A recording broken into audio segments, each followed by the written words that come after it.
This story sounds simple. It's not. Here's the brief. Senegal have been crowned Africa Cup of Nations AFCON 2025 champions after a dramatic and highly contentious final against hosts Morocco at the Prince Moulay Abdallah Stadium in Rabat, Morocco. The Terrain Lions won 1-0 after extra time thanks to a late goal from Pape Gueye, but the match is likely to be remembered as much for the controversy and unrest as for the football. The game was deadlocked at 0-0 in regulation time when a heated sequence unfolded deep into stoppage time. A VAR review by Congolese referee Jean-Jacques Ndala led to a penalty being awarded to Morocco for a challenge by Senegal's El Hadji Malick Diouf on Brahim Diaz in the box.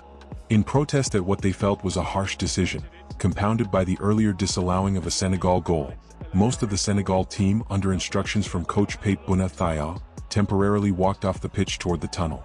The unusual stoppage lasted more than 14 minutes with officials, players, and staff engaged in tense discussions on the touchline before Captain Sadio Mane persuaded his teammates to return. Once play finally resumed, Morocco's Brahim Diaz took the penalty with the chance to secure the title for the hosts. In one of the most surreal moments of the match, Diaz attempted a Panenka-style chip, but his weak effort was easily saved by Senegal goalkeeper Edouard Mendy. With the score still deadlocked, the final entered extra time. In the 94th minute of play, Pape Gueye delivered a superb strike from just outside the box, beating Moroccan goalkeeper Yassine Bounou and defying the passionate home crowd to put Senegal ahead 1-0. Despite Morocco pushing for an equalizer, including hitting the woodwork in the second half of extra time, Senegal held on to secure the win and the coveted continental title. The controversy cast a shadow over what was otherwise a historic night for Senegal, who lifted the AFCON trophy for the second time in 3 editions. Morocco's hopes of ending their 50-year wait for a second Africa Cup of Nations title ended in heartbreak, as the nation awaited its first win since 1976. Morocco's head coach Walid Regragui was sharply critical of the interruption, calling the walk-off shameful, and lamenting its impact on the match and African football's reputation. Meanwhile, Senegalese goalkeeper Edouard Mendy described the walk-off as an emotional reaction but stressed the unity and determination that helped his nation prevail.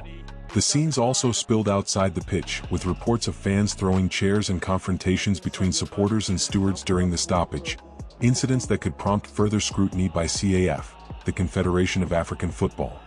Back home in Senegal, jubilant scenes erupted as supporters celebrated the team's triumph. Fireworks, dancing, and national pride marked the streets of Dakar, with President Bassirou Diomaye Faye praising the squad and declaring a public holiday in their honor. The night will be remembered not just for the pitch drama but also for the larger conversations it raises about officiating, VAR usage, and sportsmanship in African football, and sets a dramatic stage as both teams look ahead to future international competitions. Senegal 1-0 Morocco, after extra time. Final scoreline sealed in historic and controversial fashion. That's the brief. What do you think? Was this avoidable? Was still able to keep the